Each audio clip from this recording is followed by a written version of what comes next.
Hi there, everybody. I think we're live. Just want to double check if everyone can say something in the comments for me, just so you can hear us okay and that the audio's all right. I'll just wait for a few people to come into the chat. I can see Action Figure Graders in there already. Hi there, friend. And the Blacked Out Ewoks, how are you? Hi there, buddy. Let's put a few of these up here.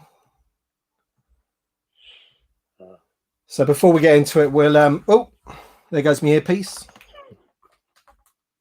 Amateurs.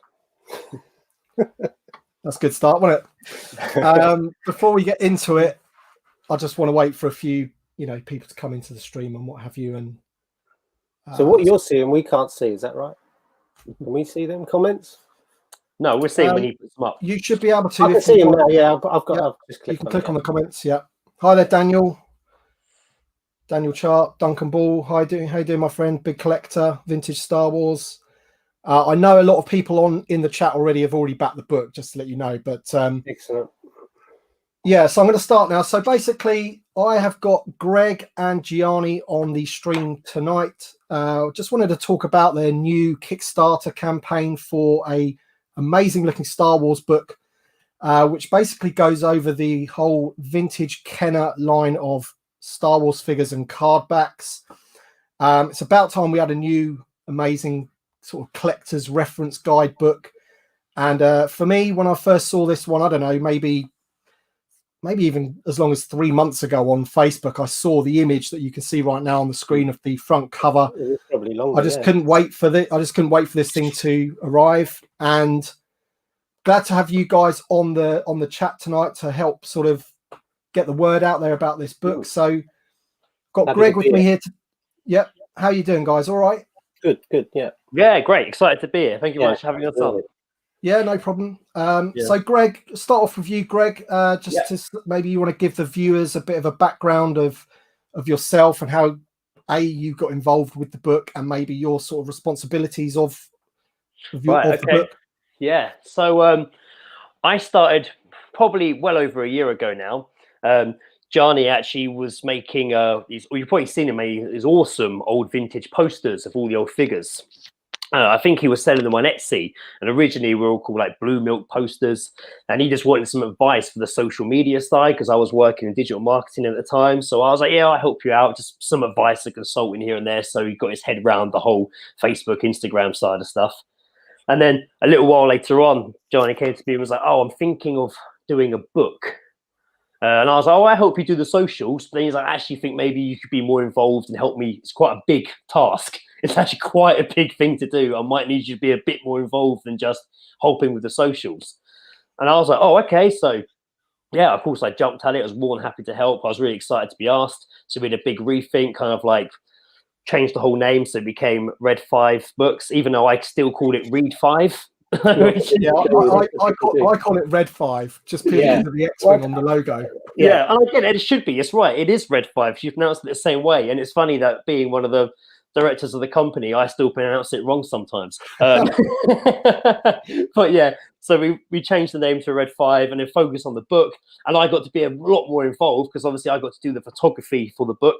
So Gianni trusted me with his unboxed collection. So he sent me his loose collection.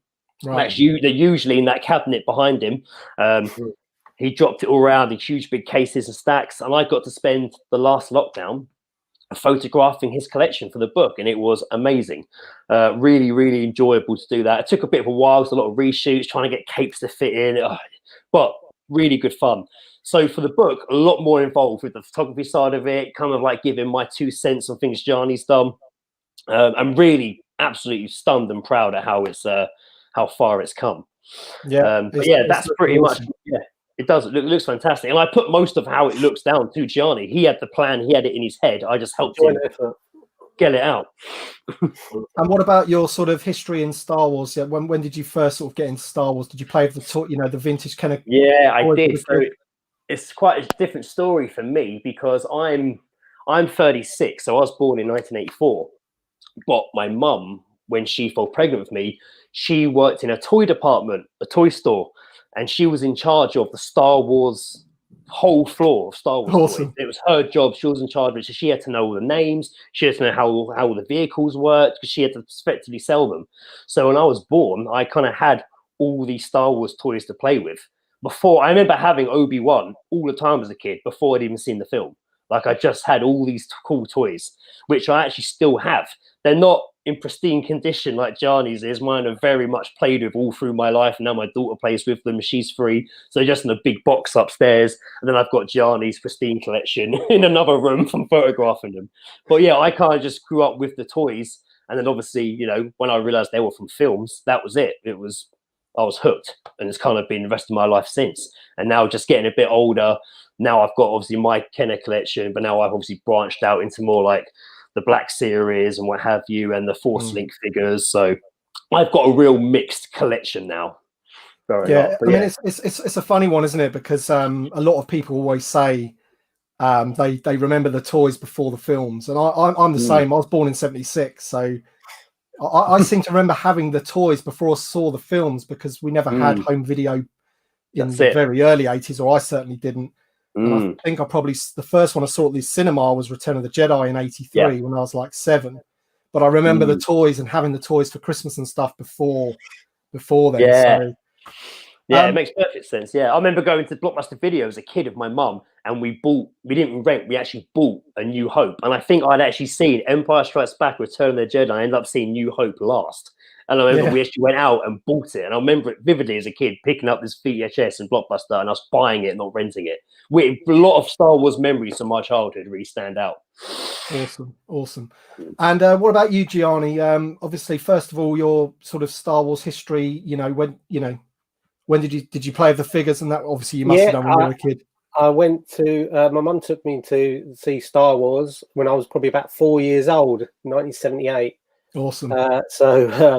We was went to Shepherd's Bush, I think. It was a cinema in Shepherd's Bush called the Gaumont Cinema. I'm not sure if it's there still, but I can remember. And my mum always tells a story that we were sitting down there watching it, and then obviously at the opening where Vader walks through the door, I asked her to turn it over to another program or something, because I obviously didn't really understand what was going on. But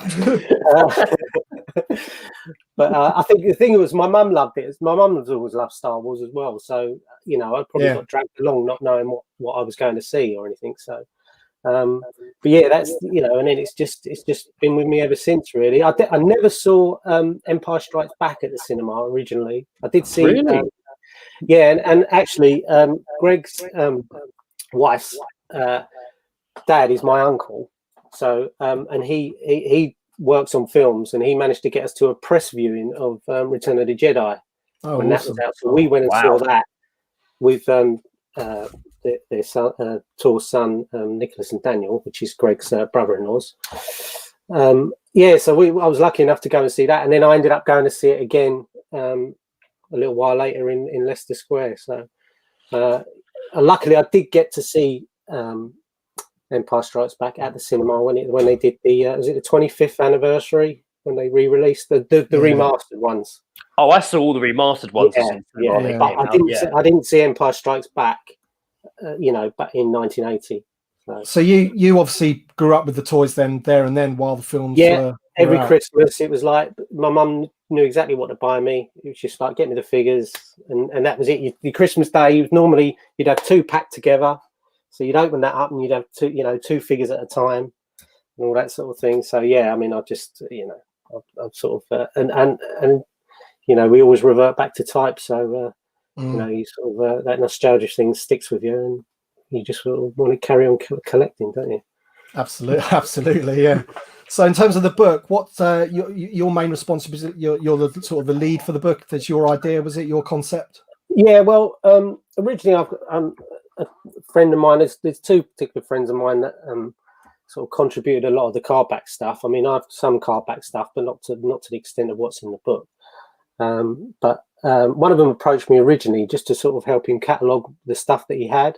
So he was for photographing and stuff like that, and then that sort of dwindled out. But I still had a lot of all these images and stuff like that. And for years and years, being a graphic designer, I sort of always wanted to do something book related with Star Wars and that, and you're always worried, have you got enough information? Do you know what you want to put in it and all that sort of thing? And it just sort of evolved really over the last, probably about 2 years ago. I sort of started getting a bit of momentum in my brain, if you like, and just sort of getting things together. And then I started working things out, and I sort of worked on the posters just to see how they went. And they were quite popular with people. I'd done these 3 sets of posters, each based on a 21 back, a 40 back, or 42 back, is it? And and the 90 odd back. And they were really popular. And so I just thought, oh well, maybe there is a bit of something in it, and with a lot of research. So I collect a lot of Star Wars books anyway. So I'm always sort of cross-referencing stuff and that sort of thing. You've got the great thing with the internet now, where you can go on people's sites and see how information compares from one to the other and all that sort of thing. So you can gather all this information. And then I sort of found that I had this information, and all the stuff that I'd seen, all the books that I'd seen, as much as I love them, and I bought them and I've got them in my collection, I sort of felt that, there was nothing they could be more concise. That's what I thought. In terms of layout and stuff like that. I thought a lot of them were over designed in terms of, they'd have bits all over the place, and it's like you look at one spread and something's over there, and you look at the next spread and it's moved to somewhere else. And I wanted something that's just going to give you the constant information on each figure and card back and stuff like that. And that's how it sort of started really. And then I got Greg involved because I knew it wasn't going to be a one-man job. And I mean, there are other people that have helped little bits and that, but not everyone wants to get involved sort of 100%. And I was lucky enough to get Greg on board. I'm glad you asked me. Thank you. So I mean, we've got 70 people currently watching at the moment. So for anyone that doesn't know what this stream's about, this book is a Kickstarter book. The link is in the description of this video. I'm going to be backing it straight after this thing. I could have done it already, but I know there's some people in the chat that are backing it and have already backed it. And do you just want to give us some numbers of where it went ahead yesterday, didn't it? Went live yesterday. Went live yesterday, And where are you at the moment? Well, we obviously, as expected, there was going to be a boost with it just going live. So we had some limited edition ones there. So we've got 77 of them that are going to be produced, and we offered 60 of them to Kickstarter, and they just went. The limited edition ones are beautiful. They're like gold. They're completely gold. They're really stunning looking. A friend of mine nicknamed them the 3PO edition because of the I was called them that as well. It wasn't something that we thought of. I can't take credit for that, but So Daniel Charts here is saying how much does the book cost? It all depends on what level you go for on the Kickstarter. There's different levels and different rewards and stuff depending on. But how much does the base? Just the book. Fundamentally, the book is £75. Right. Okay. And if you look on our Kickstarter, we've got quite a high target to reach. But the reason for that is because we're sort of producing a case-bound book. It's going to be quality finishes, specialist finishes on it, and things like that. Obviously, the printing side is quite high. So, in order to get the price down, initially, I don't know if you saw, but we had a landscape book. So we were going to do it landscape, but the prices were just too high per unit to produce it because of the physical size, and we've got some fold outs in the book. The physical width of it means you're restricted as to what presses you can put it on, and then ultimately you're restricted as to who can price it, and prices go through the roof. So we made the sort of 11th hour decision to turn it all round. I was worried that it wasn't going to. That's right. Yeah, I was worried that it wasn't all going to sort of fit the way I wanted it to and display the way I wanted to, because as much as the information in the book is important, the way it's displayed is important to us as well, and we think that's a unique part of the book, as from our point of view and what we're selling. So changing the book around to portrait, it sort of it meant that we could then. What we then had to do was order the maximum minimum amount in order to get it down to £75, if you see what I mean. Yeah. So you have to order a minimum, and so that's still going to be quite a high number in order we for want us it to be down to £75. Well, affordable as well. We said all since the beginning we want this to be an affordable collectible book, but still look like it could be worth a lot more. Yeah. And compared to some of the sort of well-known books that are on the secondary market that go for £200-300, this is going to prove, I think, to be a lot more comprehensive than those books. So well, we think so as well, because I personally think it's got certainly at the entry level is value for money, in my opinion. We're gonna get into some of the internal images of the book so the people viewing can really check out sort of the hard work that's gone into it and the level of detail, and also the great presentation that you guys have gone into with it. So let me just so here's the first image here of the internal books. Is this is the figure bit, isn't it? So that's right, that's the figure spread.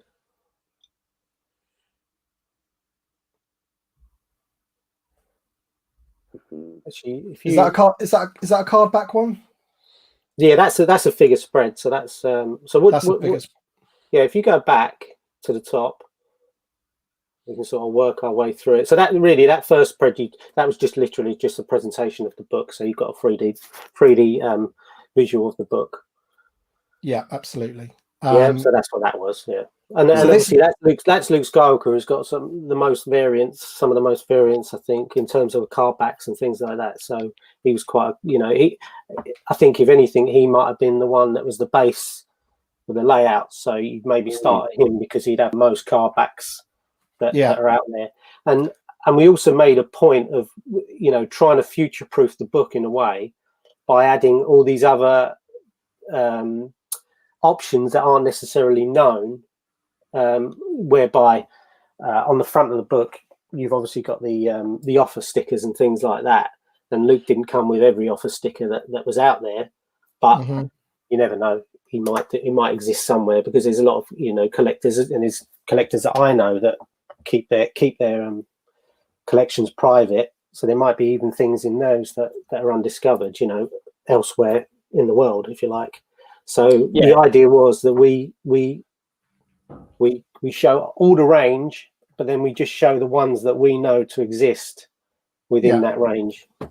So just to be clear to the viewers, this is a Kenner Star Wars absolutely guide, so 1977 to 1985. So there's it doesn't go into any detail of the tri-logos, Palatoys, or the other countries, Lily Leddies, any type of variants like these. These are purely the Kenner variants that came out on Kenner cards, right? That's right. I mean, when I first thought of the idea of the book, I thought, let's do a book on everything. Let's cover everything. Let's have a book. But it was hard to know when to stop, wasn't it? It was hard to know when to stop. It's not just especially with weapons and hair color and I mean, it's just not a feasible thing to do, and I think that's why it hasn't been done. When you break it down like that, and even this, there's a lot of information in this book, and that's just one part of it. That's why we call it Volume 1, because we hope there's going to be other volumes, but that's all dependent on its success. Yeah, of course. Yeah, I mean, I've got the PBP, Spanish book. Yeah, and that's thick enough as it is. And this is Kenner. There's probably a lot more variants going on. And if I'm honest, I don't know a lot about that. I don't know a lot about all the other foreign stuff. I know they exist, but I don't know the ins and outs of what's available, and what the variants are, and what's on what card, and all that sort of thing. So it's very difficult. I couldn't see that ever happening, other than maybe on an online, some online page or something like that, but certainly not in a book. I mean, I think the book would be ridiculously thick. Marcus, if you look in the description of this video, there's a link to the Kickstarter, so you can go and check it out there. Decide which level you want to back it at. I think there's some extra goodies if you go slightly higher than the baseline £75. You guys are delivering abroad, right? Yeah. We've put as many countries in the list as possible, but we've tried to cover most countries. But if there's a country that isn't there and people want to buy it from that country, contact us. we'll look into the prices of delivery, and then we'll add that to the Kickstarter, so you can have that option. Yeah. Okay, so moving on to sort of like the quality of the book, and not maybe the finer details of the actual information in the book, but just the general, so how many, I mean, I know this already, but the people that are viewing might not. So, how many pages are in the book? So it's going to be how many images and stuff are in the book?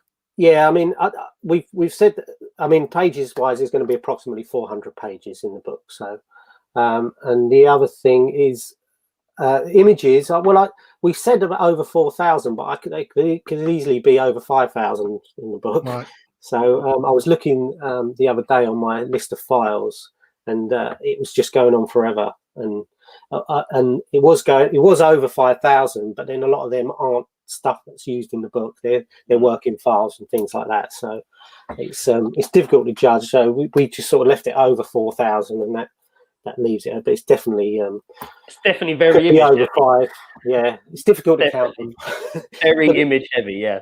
Yeah, I mean, if you approach the book like that, thinking about all the images that are going to go into it and things like that, you'd probably never start it.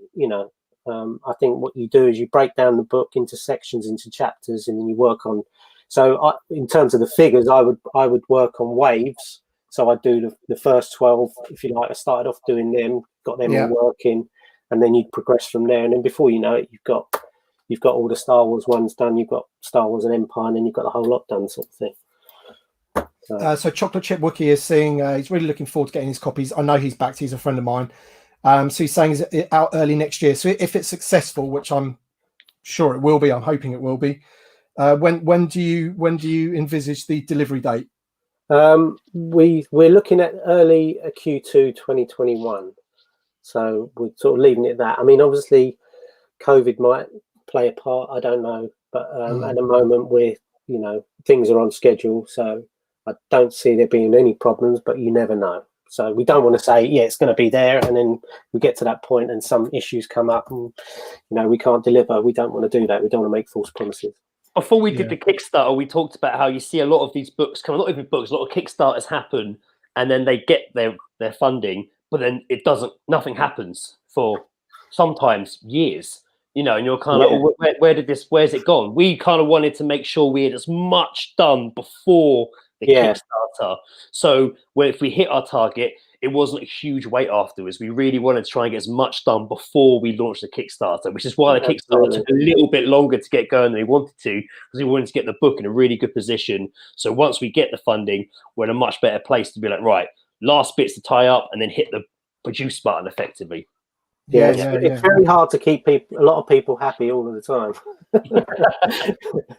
And also good things come to those who wait, right? Yeah, that's right. Exactly. Patience.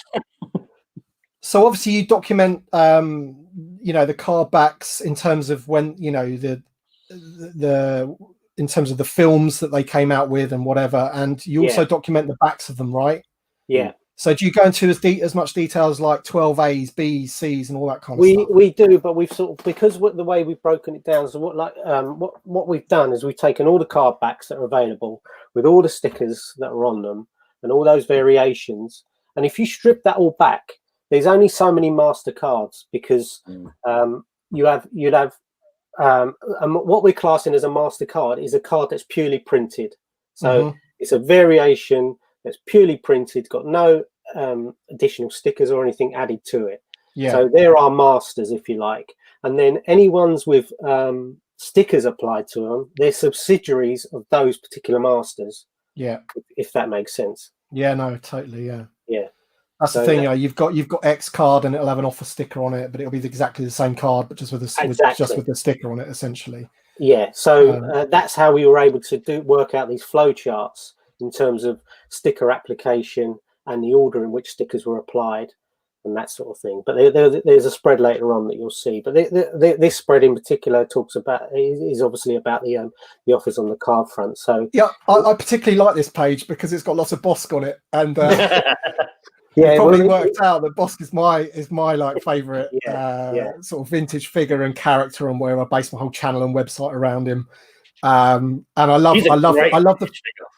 Oh yeah, I love the fact that on this particular page, you know, you've said that basically this offer sticker refers to this figure sort of thing. Yeah, and then the description goes into what was offered, when it was offered, the dates and stuff like that. So it gives a little brief synopsis of what the offer was. Awesome. Now, something I did want to get into was what you just very briefly mentioned a second ago, and that's the flow chart. Yes. And is this is an image of it here, right? On the form card. Is this it here? No, just here? If you go previous page, again, this one, the Bossk one, your favorite one. Right. Okay. Sorry. Yeah, that's the one. So if you look at that, you've got this is a 21 back, obviously. You've got two master cards there at the top, and then they've got a variation of stickers applied to them. So the 21 back, there's only 2 cards of 21 back. Mm-hmm. And then the variations come from the stickers being applied to them.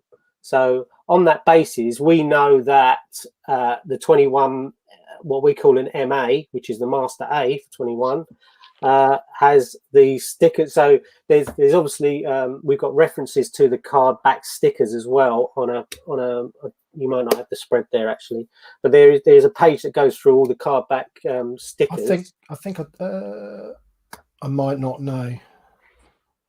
No, but we have shown it elsewhere somewhere. Probably it wasn't in this pack of images. Right. Okay. But if we go back to that page, yeah, that one. Yeah. So if you look, there's the circular sticker and the rectangular sticker, which are applied to that card back, as well as the panel that's stuck over the bottom. Mm-hmm. So initially, the 21 MA would have had that panel stuck over the bottom, so that would have been a variation, and then that would have then had a variation whereby the round sticker was added or the rectangle sticker was added, and that then creates the different sub levels of that master card. Yeah. See, the thing I love about this is that, like, even if you're like a seasoned collector and like you know everything there is to know about it, you're going to love it because it's there in full color for you, you know. But then also it's like a learning thing as well. So somebody that's got like a small interest in it, that's maybe just started collecting it or whatever, you know, they want to get back into that nostalgia of collecting the things they had as a kid, then this sort of thing for me is you know, I mean, I know a little bit about card backs and what have you, but you know, this goes into some really sort of intricate details, and that's what I like about it. Yeah, it blew my mind. When I came on board and Gianni was breaking down what he wanted to do, it really blew my mind how deep he was going into the card back. And it was so much for me to learn as well, because I didn't want to be like, you deal the card backs, I'll just do a photograph and figures. I obviously wanted to know a lot more and be a lot more involved to kind of expand my knowledge. And also, in case I end up in situations like this, where I'm talking to people about it, I want to be able to know what I'm talking about, the product we've made. But it really did blow my mind. Because I'll go, so what card back did R5D4 come out on in? Yeah, and I'll be going, I know the phone's ringing. Like, yeah, so but then if you look at this again, the 21 MB as we're calling it, which is the second master of the 21 back, that wasn't necessarily found to have those stickers applied. So we do show that how that hierarchy would work, but we tint it just to show that it doesn't actually, it's not known to exist. Right, gotcha. Yeah. Okay. So that's what all the tinted images are card backs that don't necessarily exist but could possibly exist based on what we know. Right. Okay. Yeah. No, it looks great. One thing I did want to this bit here on the right hand side, because it's quite small on the screen for me. What's all this here? What that is that references all the card backs and card fronts, so you can cross-reference that series of card fronts there. So all the full-strength card fronts are what the Power Droid appeared on, and then you can then look in that list above and see which card backs those card fronts went with on that list. Right. So it allows you to cross-reference, and that's something we do a lot in the book. Is that whenever we mention that this card back appeared here, then it would tell you what page that information is on, so you can then flick back and cross-reference it with the information that you got. That's awesome. Yeah, but the whole book works like that. crazy. It's all about going from page to page. So what you know on one page, it will tell you if you need to know this, go to this page, and it will tell you which part of the book to go to. Yeah, I mean, I know for a fact that a lot of the people that I know in my sort of small group of collectors are really excited about this book and hope it gets backed. And just by looking at the images that I've got access to, I'm really excited about it. I'm just praying it does. This is why I wanted you on, because I'm being a bit selfish, really. It's like I want to help get it back, so I bloody well get it. Yeah. We want you to get it as well. Yeah, because it's like it's almost a collector's piece in itself. I mean, I think we discussed this before. We got 106 people watching now, so I think it might be a good time to show exactly what you showed me before we came on air, Gianni. Yeah, just because nobody's going to have seen this before. No, I haven't even seen it before. Yeah, you saw it. You saw it. Got a mock-up of the book just to show what sort of the physical size of the book and how it's going to be. So it's going to be quite a thick book, obviously with 400 pages, 400 millimeters by 30 millimeters approximately, so 40 centimeters by 30 centimeters. Convert that to inches, if you will. I could tell you. It looks great. I hadn't even seen this mock-up of it. Yeah, it just gives you it's gonna weigh a lot more than this as well, because this has just got foam in it. But it's a substantial book, and that's what we wanted. We're gonna have a lot of nice finishes on the front as well as obviously the gold option, which unfortunately is sold out. Well, I say unfortunately, but do you guys mention on the going back to sort of the quality of the book? Do you guys mention in the Kickstarter or in the press release about like the quality of actual paper? The internal sheets, different plies, and all this sort of stuff. Do you know how far what that's going to be printed on yet? Sort of had we've got an idea. Yeah, I mean, it's not something because if you tell somebody it's going to be on whatever gram stock and it's going to be this finished, not everyone knows what you're talking about anyway. But all we can guarantee it's going to be on a nice quality stock. The whole book's going to be quality. We want it to be a collector's piece in its own right, as well as being aid to people who collect. Yeah. And without getting too much into that side of it, Gianni specifically, we did talk to a lot of different printers to see who could do it. And a lot of printers turned around and was like, we can't make that. And we're like, okay, so you went on to find the next person who could. It was, some people were just like, we literally can't make that book. It's pushing our printers too much. And we were like, oh, okay. That's another reason why I went from landscape to portrait, so we could try and reconfigure that and keep it a really good collectible piece and keep it affordable. I mean, originally, because a lot of my background, I do a lot of corporate stuff, so I do a lot of brochures and stuff, but it's all like perfect bound books. It's not case books and stuff like that. So I understood how case books work and things like that. But initially I thought every figure that's got an accessory, we can do a cool fold out. So you have the initial fold out whereby you've got the figure with all the accessories on, then you open that flap and underneath is all the figures with the accessories removed. On the video, you can see that we've got an example of that with Leia Bespin figure, where the flap comes up and it shows. But you can only have so many fold outs per book. I think it's about 10 or 12% of the book can be fold outs, because of the physicality of it, of adding those extra pages in between pages and stuff like that. So that was just something we had to rethink as well. And that's why you've got in some of the spreads, you'll have the dressed figure on the left and then the stripped figure on the right. But then where we haven't got room to do it on the right, that's when we utilize the fold out technique. Right. Okay. It looks great. Yeah. No. Looks great. You just mentioned about the video there. I think I might try and play it on the screen for the guys actually, if that's okay. Just 2 seconds. Yeah. So just quickly, for anyone that's just joined us, I'm joined today by Greg and Gianni, who are the two guys behind this Kickstarter project, and it's going to be this toy catalogue, or that's what it says on the cover anyway, but it's a guide to the Kenner Star Wars figures 1977 to 1985. And we're just going to play the little video, if that's okay. Presentation video. So let me just stop that. Right.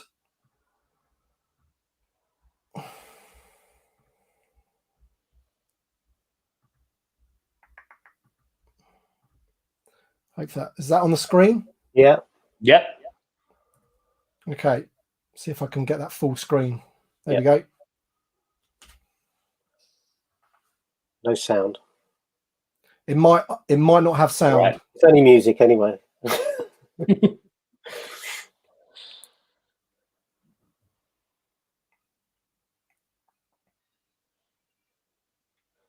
I think this video includes the most complicated flow chart as well, which is the Boba Fett. Oh yeah, it does show the flow chart. Yeah, that one.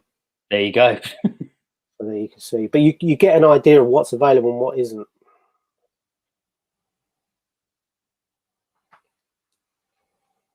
Card back templates. So yeah, there's an example of the figure with dressed and undressed. Everyone's favourite. Boba.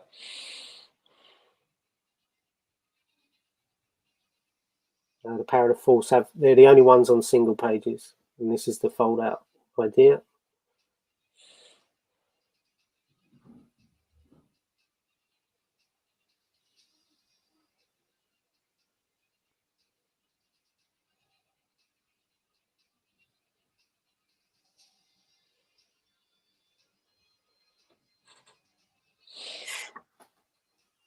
There she is.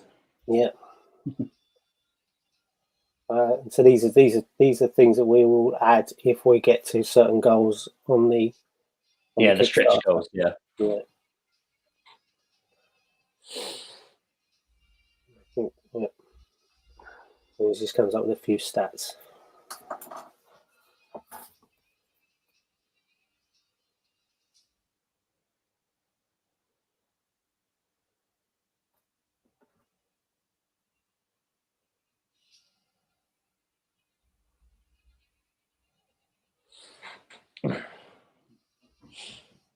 Now, a couple of comments I just wanted to quickly address that have popped up. Yeah, sure. Throughout this is someone saying about how the book's instantly going to be outdated because of new stuff being released. It's fine. That's why we're focusing on the Kenner figures within that time bracket, so it won't become obsolete. And also someone mentioned about it's going to be obsolete because of fluctuating the figure prices. We're not covering prices. Figure prices. No, we're not covering the prices. It's literally the figures and all the costs, everything else we discussed. Yeah, it's not like a valuation book. No, because they go out of date like that. Yeah, of course. Yeah. We know how quickly these books can go out of date, which is why this book we've tried to specifically make to be future proofed as much as possible. Yeah, it was a conscious thing that we wanted it, to have a bit, have longevity and be able to sort of last the test of time. Future proof it, we probably wouldn't have done it the way we have and tried to make it look as nice. We wanted it to be its own standalone thing that couldn't be made obsolete by things like prices and new releases. Hence, it is just in that time bracket. It doesn't focus on prices or what have you. It's like I say, it's a collector's piece. Although if it goes sky high, we might have to put the retro collection in. So ultimately, I mean, for me, it looks, if I was going to want to focus on one particular figure, for example, if I wanted to have a focus around R5D4 and I wanted to get all the card backs for that figure, then this would be the perfect thing for me to sort of reference to make sure that I'm picking up all the different variations that are out at the time. Absolutely. Sort of thing.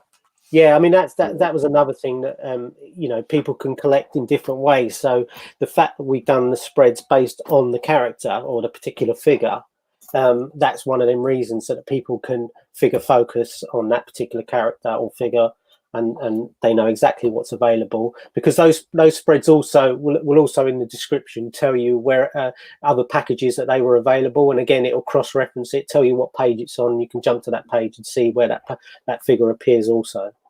Yeah, and you mentioned there that the Power of the Force figures, they're the only ones that aren't double page spread. So yeah, because they just didn't justify it. They haven't got the variations in card backs and card fronts, so it just doesn't warrant the whole spread. And they do feature the fold out. There's a lot of them do feature the fold out the throwouts. That we spoke And about earlier. I noticed there it came up baggies as well. So you're talking about sort of baggies? That's the part we're working on at the moment. It's Right. not something that we're expertise in, so we're going to spend a bit more time and speak to some people about that, just so that we can make sure that we can get that information down, because we want that information to be in the book as clear as the rest of it. So we want to make sure that we're presenting it in the right way.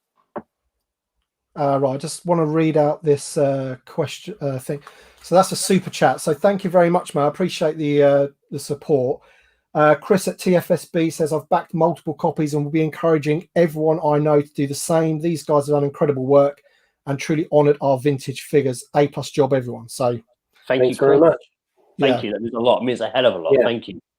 And I've seen some other people here. Neil Paul said he's in. So all good. All good.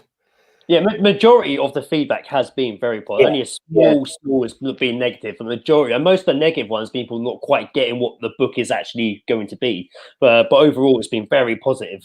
It's been since when Kickstarter launched yesterday, it was a very exciting day. Just kind of seeing people who were seeing it for the first time and jumping on board. Really exciting. Yeah. I mean, as I say, I saw I can't remember how long ago it was now.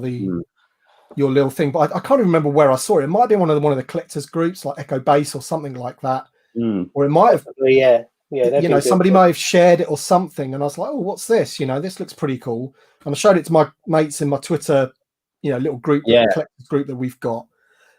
So I was waiting for like the full details. So, and as he says there, it's me personally, I'm not just saying this, it looks incredible.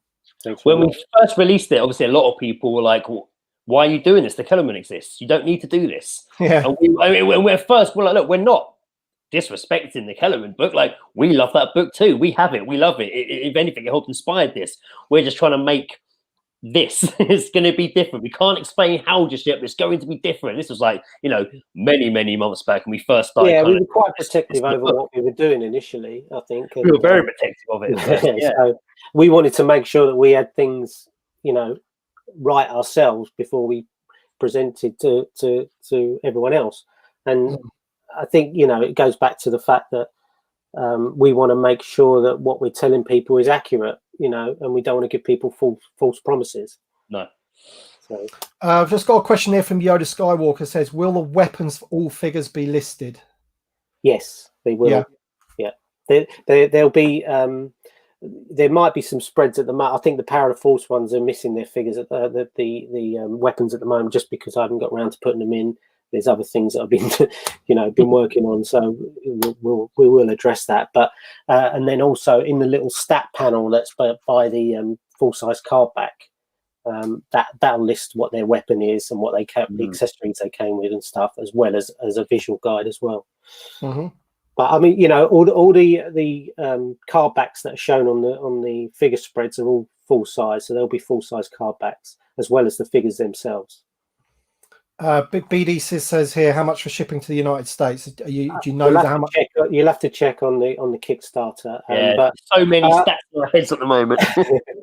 But yeah, no, we've we've tried to work the prices out as best as we can. Obviously, it's a big book and it weighs a lot, so unfortunately the shipping isn't cheap.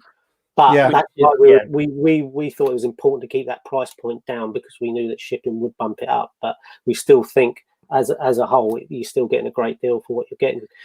Another thing I would say about shipping is on our tiers, we do offer the multiple purchases. And one of the reasons for that was because of the cost of shipping. So the idea was, we did put it in the description of the Kickstarter, is that if people want to club together, and if you've got 5 mates that are all local or whatever that are interested in this, you could club together, get the 5 copies backed. And then they're not only saving on the actual cost of the book, but they'll be saving on the delivery as well. You see, massively saving. That's exactly like there's a company called Blue Milk, I think it is. They're doing like a vintage, like modern vintage collection. Oh book. yeah, it's all the former Hasbro guys, and right, I was really bummed out because I wanted that book, but to get it, to get it shipped from America, it was almost the price of the book. And but they did this thing where if you could get 5 people together, then the shipping ended up being like £15 each or something, which Yeah, on the grand scheme of things wasn't too bad, you know. But if I'd done it on my own, it would have been like 65 quid just for the postage sort of thing. Yeah. So, yeah, and we talked about this a lot. We really wanted to try and we had a big old discussion about shipping and how we're going to do that, and multiple copies of the book, you know, because we want people to be able to have this book. We don't want someone to be in a situation like you just said, Britt. It's like, oh, well, I live over here, so I can't have that book because it costs the book to get it shipped to me. We want to try and make as many different options for you as possible to get this book. Yeah. And that's, you know, we know that people aren't necessarily going to want 10 copies or 5 copies or whatever, but the idea is that you can group together and purchase it and make savings that way. Salacious Rum, hi there, mate. He's Love back that, the book. I may be your only quacky and monkey lizard customer. You probably are, my friend. Michael Greco, I really like the sequel trilogy best. Will you cover Poe and the new character? Shut up, Michael. I know him. I work with him, and he's very good. Poe Dameron, dear, oh dear. Came out on a 21 back. 20 back or whatever. So, and also, I suppose a question I've seen pop up a lot in here is Volume 2, we would be focusing more on the creatures and playsets. Yeah, vehicles, creatures, and playsets is the plan. But obviously, it all depends on that's very like the PvP book. They've got Volume 1, which is just the figures, and then the separate book is all your vehicles and stuff. It just would have been too big. I haven't seen the other one.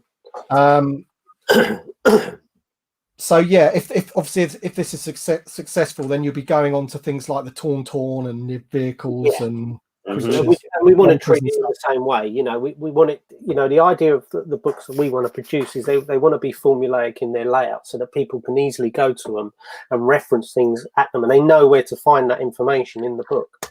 And that's what we want to try and put out there for people. So, you know, you never know where it's going to take you, but it could open up to other collections and other things. Absolutely. Those revenge proofs are awesome. I cannot think of any other book that shows them all together. So there you go. Of course. The revenge Jedi proofs, yeah. And I saw one of the printouts was the coins. So you go into the details of the Power Force coins and all that. Yeah, we thought it was important. We was contemplating leaving that to another book, but because you've got the figures with the coins in Power of the Force, it then opens up all the other coins that were available in terms of the mail away and stuff like that. So we just thought it makes the book more complete. Yeah. I felt we knew we were going to have to include it. Yeah. Kopek 2001 says what's not going to be in the book. So I mean, I can answer a bit of that. You're not going to have anything that's not Kenner. So you're not going to have can you think of anything that's not in the book that's Kenner, figure wise? Or are you covering all bases?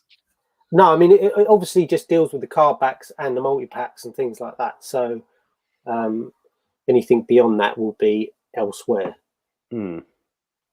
Right. But anything that's figure related. Hell of a lot in there, though. There's a hell of a lot in there. Yeah. God, so we sort of cover, what's the other proofs? I think my eyes went blank. But we've got those proof cards, and there's other proof cards for Power of the Force as well that will be in there that weren't produced. Oh, right, yeah. So I've sent a little poster of that, the unproduced. Bossk is one of them, isn't it? Bossk on a Power of the Force card. That's right, yeah. So that'll be in there. And also there was a 1985 Toy Fair catalogue which featured some Power of the Force figures that were never released. Some were released, but others weren't, like Snow Trooper and figures like that were on Power of the Force cards. So we've actually, because we couldn't get our hands on them, we actually recreated those just to show them in a larger format, if you like, and it shows you the catalogue, and then it shows you what would have been available had it been. But we did actually recreate those for the book. Cool. So we've been going on 50 minutes. Still got 110 people in the stream. We are going to. Don't you? Sorry, you pay overtime, don't you? We are going to do just the hour this time, but before I sort of ask for questions from the chat, is there anything else that you want to say about the book that I haven't really maybe asked you? I may have completely forgotten. Is there anything that's like a unique selling point of the book that I haven't covered?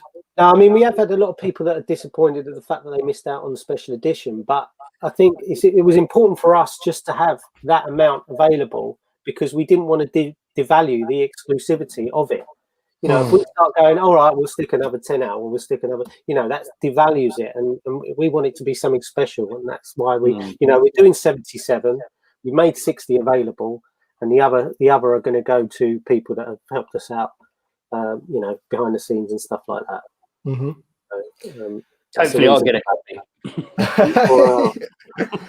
And as beautiful as the limited edition one looks, the blue one looks fantastic anyway. So, yeah, I mean, I think whichever version you get, you're going to be happy. So, you know, some people are just, they want that. If something's limited, they'll want it, won't they? So, but I'm just sorry. I'm just looking through my notes, just making sure that we've covered everything. But I think, I think we've ticked all the boxes.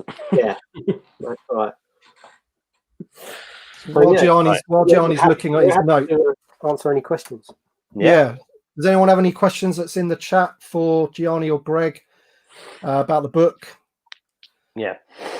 And then we can stick them up on screen. I can see one here that says, will the real Canon names be mentioned in the book like Ponda Barber? No, because they wasn't at the time. We haven't gone down that route. No. It's a bit like Forlom and Zuckus. You're going to have them the right way round. We do mention the fact that they're the wrong names, and that it was changed later on. But that's probably as far as that goes. But because we're sort of trying to concentrate on the time period and everything like that, so we don't sort of branch out too much into what happened down the line. The Blacked Out Ewok says your book features the recently discovered 45 back Empire Strikes Back C-3PO removable limbs, which has recently turned up. So he's asking if it does. It probably will. It probably does. Yeah. I mean, I can't remember. I can't remember all the variations and variants. So if it's out there, it'll be in there. Yeah. And that's another reason we've tried to future-proof it by making these card backs, because anything could still turn up. It's crazy. They still could turn up all this time later, which is why we've gone so deep on the card back flowchart and stuff, and ones that haven't been found yet. How long did it take? Jimmy, who is a Patreon of mine, so thank you very much, Jimmy. He asked, Jimmy. How long did it compile? How long did it take to compile all the information in the book? Yeah, like I say, we originally thought we were going to cover everything. Then we realised that how impossible that was. But it's probably been. I probably looked. It started about 2 years ago, I reckon. So, you know, I had a fair amount of knowledge then, but it's all about fine tuning stuff, just so you know that what you're getting in the book is accurate. I'm still wrapping my head around it, man. I still like. And you know, I don't remember everything. I don't, you know, there's lots I don't remember, and I have to refer to notes and things that are in the book, you know. So, but that's the point of the book, isn't it? You can't expect everyone to remember all this information. That's why you put it there in black and white.